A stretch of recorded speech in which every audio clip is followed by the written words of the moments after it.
Assalamualaikum warahmatullahi wabarakatuh. Kami dari kelompok 3 yang beranggotakan Nuraini Erika, Stefani Yunike, dan Syafitri Nurfiza akan mempresentasikan hasil diskusi kami terkait asas pengelolaan keuangan desa. Apa itu keuangan dan pengelolaan keuangan desa? Peraturan apa yang mengatur tentang pengelolaan keuangan desa?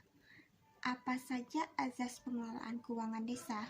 Desa adalah kesatuan masyarakat hukum yang memiliki batas wilayah yang berwenang untuk mengatur dan mengurus urusan pemerintah. Kepentingan masyarakat setempat berdasarkan prakarsa masyarakat, hak asal-usul, dan atau hak tradisional yang diakui dan dihormati dalam sistem pemerintahan Negara Kesatuan Republik Indonesia. Keuangan desa adalah semua hak dan kewajiban desa yang dinilai dengan uang serta segala sesuatu berupa uang dan barang yang berhubungan dengan pelaksanaan hak dan kewajiban desa. Pengelolaan keuangan desa adalah keseluruhan kegiatan yang meliputi perencanaan, pelaksanaan, penatausahaan, pelaporan, dan pertanggungjawaban keuangan desa menurut Kemendagri tahun 2018. Peraturan Menteri Dalam Negeri Republik Indonesia Nomor 20 Tahun 2018 tentang pengelolaan keuangan desa. Permendagri Nomor 20 Tahun 2018 merupakan peraturan Menteri Dalam Negeri tentang perubahan pengelolaan keuangan desa yang sebelumnya diatur melalui Permendagri Nomor 113 Tahun 2014. Definisi keuangan desa menurut Permendagri Nomor 113 Tahun 2014 adalah semua hak dan kewajiban desa yang dapat dinilai dengan uang serta segala sesuatu berupa uang dan barang yang berhubungan dengan pelaksanaan hak dan kewajiban desa. Sedangkan dalam Peraturan Terbaru Nomor 20 Tahun 2018 tentang pengelolaan keuangan desa, definisi keuangan desa tidak berubah atau masih didefinisikan sama seperti dalam Permendagri Nomor 113 Tahun 2014. Sepertinya tidak semua isi dari Permendagri Nomor 113 Tahun 2014 tentang pengelolaan keuangan desa akan dilakukan perubahan melalui Permendagri Nomor 20 Tahun 2018. Selanjutnya, asas. Asas adalah nilai-nilai yang menjiwai pengelolaan keuangan desa tersebut. Asas tidak berguna bila tidak terwujudnya dalam tindakan. Tidak ada perubahan terkait asas pada pengelolaan keuangan desa, baik pada Permendagri 113 tahun 2014 maupun Permendagri Nomor 20 tahun 2018. Peraturan tersebut menegaskan, yang pertama, keuangan desa dikelola berdasarkan asas-asas transparan, akuntabel, partisipatif, serta dilakukan dengan tertib dan disiplin anggaran. Yang kedua, pengelolaan keuangan desa sebagaimana dimaksud pada ayat 1 dikelola dalam masa 1 tahun anggaran, yakni berlaku pada 1 Januari sampai dengan tanggal 31 Desember. Baiklah, kita masuk pada asas yang pertama. Asas transparan. Asas transparan, terbuka atau keterbukaan. Dalam hal ini, segala kegiatan dan informasi terkait pengelolaan keuangan desa dapat diketahui dan diawasi oleh pihak lain yang berwenang. Tidak ada sesuatu yang ditutup-tutupi, disembunyikan, atau dirahasiakan. Hal ini menuntut kejelasan siapa berbuat apa serta bagaimana melaksanakannya. Transparan dalam mengelola keuangan mempunyai pengertian bahwa informasi keuangan diberikan secara terbuka dan secara jujur kepada masyarakat, guna memenuhi hak masyarakat untuk mengetahui secara terbuka dan menyeluruh atas pertanggungjawaban pemerintah dalam pengelolaan sumber daya yang dipercayakan kepadanya dan ketaatannya pada peraturan perundang-undangan yang telah dibuat. Bagaimana jika asas transparan tidak dilakukan dengan baik? Kurangnya transparansi dalam pengelolaan keuangan dapat dilihat dari tidak tertatanya administrasi keuangan dengan tertib dan baik. Adanya aliran dana tertentu yang hanya diketahui segelintir orang, merahasiakan informasi dan ketidaktahuan masyarakat akan dana-dana tersebut. Hal itu akan memberikan peluang terjadinya penyimpangan atau penyelewengan oleh oknum aparat yang akan berakibat fatal bagi masyarakat maupun aparat yang bersangkutan. Dengan demikian, Asas transparan menjamin hak semua pihak untuk mengetahui seluruh proses dalam setiap tahapan, serta menjamin akses semua pihak terhadap informasi terkait pengelolaan keuangan desa.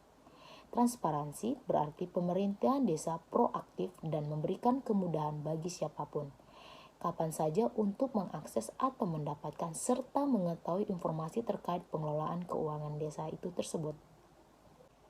Selanjutnya, asas akuntabel. Asas akuntabel mempunyai pengertian bahwa setiap tindakan atau kinerja pemerintah atau lembaga dapat dipertanggungjawabkan kepada pihak-pihak yang memiliki hak atau wewenang untuk meminta keterangan akan pertanggungjawabannya. Dengan demikian, pelaksanaan kegiatan dan pengguna anggaran harus dapat mempertanggungjawabkannya dengan baik, mulai dari proses perencanaan hingga pertanggungjawaban. Asas ini menuntut kepala desa mempertanggungjawabkan serta melaporkan pelaksanaan APBD desa secara tertib kepada seluruh anggota masyarakat maupun kepada jajaran-jajaran pemerintah di atasnya sesuai dengan peraturan perundang-undangan. Kemudian kita masuk asas yang ketiga, yakni asas partisipatif, di mana setiap tindakan yang dilakukan mengikutsertakan keterlibatan oleh masyarakat, baik secara langsung maupun tidak langsung melalui lembaga perwakilan yang dapat menyalurkan aspirasinya. Pengelolaan keuangan desa sejak tahap perencanaan, pelaksanaan, penatausahaan, pelaporan, dan pertanggungjawaban wajib melibatkan masyarakat, para pemangku kepentingan di desa, serta masyarakat luas, utamanya kelompok marginal sebagai penerima manfaat dari program atau kegiatan pembangunan di desa.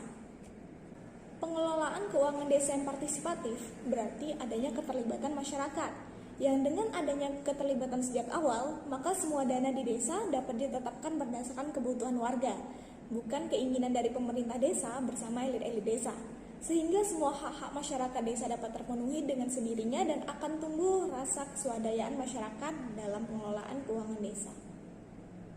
Kemudian asas yang terakhir ialah tertib dan disiplin anggaran, di mana memiliki pengertian bahwa anggaran harus dilaksanakan secara konsisten dengan pencatatan atas penggunaannya sesuai dengan prinsip akuntansi keuangan di desa. Hal ini dimaksudkan bahwa pengelolaan keuangan desa harus sesuai dengan peraturan perundang-undangan yang berlaku. Keuangan desa yang tertib dan disiplin anggaran mempunyai pengertian bahwa seluruh anggaran desa harus dilaksanakan secara konsisten. Dalam perwujudan keuangan desa yang tertib dan disiplin anggaran, maka pengelolaan dana desa harus taat hukum, tepat waktu, tepat jumlah, dan sesuai dengan prosedur yang ada. Tujuannya adalah untuk menghindari penyimpangan dan meningkatkan profesionalitas pengelolaannya. Kemudian di sini ada tabel terkait penjelasan mengenai keempat asas yang telah dijelaskan sebelumnya. Di sini ada penerjemahan dalam pelaksanaan, penunjuk perwujudannya, dan mengapa asas-asas tersebut penting. Kita masuk yang pertama ialah asas transparan, di mana contoh pelaksanaannya barang dan jasa yang dibutuhkan diumumkan secara terbuka. Kemudian standar harga hasil survei diumumkan secara terbuka. Kemudian yang poin 3 dan 4 bisa dilihat. Dan penunjuk perwujudannya ialah memudahkan akses publik terhadap informasi dan penyebartahuan informasi terkait pengelolaan keuangan desa. Mengapa asas transparan itu penting? Ialah memenuhi hak masyarakat dan menghindari konflik antar masyarakat. Kemudian yang kedua, asas akuntabel, di mana contoh pelaksanaannya itu kegiatan dilakukan sesuai dengan ketentuan, prosedur, dan tata cara yang telah ditetapkan, dan kegiatan dilakukan oleh pihak berkompeten. Untuk pelaksanaan selanjutnya bisa dibaca. Penunjuk perwujudannya itu ialah laporan pertanggungjawaban dan informasi kepada publik. Dan mengapa asas akuntabel itu penting? Untuk mendapatkan legitimasi masyarakat dan mendapatkan kepercayaan dari publik. Kemudian yang ketiga, contoh pelaksanaan dari asas partisipatif, di mana masyarakat terlibat dalam survei harga, menyusun RAB, memfasilitasi proses penggandaan barang dan jasa. Kemudian penunjuk perwujudannya, keterlibatan efektif masyarakat, dan membuka ruang bagi peran masyarakat. Kemudian mengapa asas partisipatif itu penting? Yang pertama ialah memenuhi hak masyarakat, yang kedua menumbuhkan rasa memiliki antar masyarakat, kemudian meningkatkan keswadayaan masyarakat. Nah, untuk asas yang keempat, tertib dan disiplin anggaran. Perwujudannya mencatat atau membukukan setiap transaksi pada hari transaksi terjadi, kemudian data keuangan itu konsisten. Penunjuk perwujudannya ialah taat hukum, tepat waktu, tepat jumlah, dan sesuai prosedur. Mengapa asas tertib dan disiplin anggaran itu penting? Ialah menghindari penyimpangan dan meningkatkan profesionalitas. Sekian presentasi dari kelompok 3. Apabila ada kesalahan, Saya ucapkan mohon maaf. Wabillahi taufiq walhidayah. Assalamualaikum warahmatullahi wabarakatuh.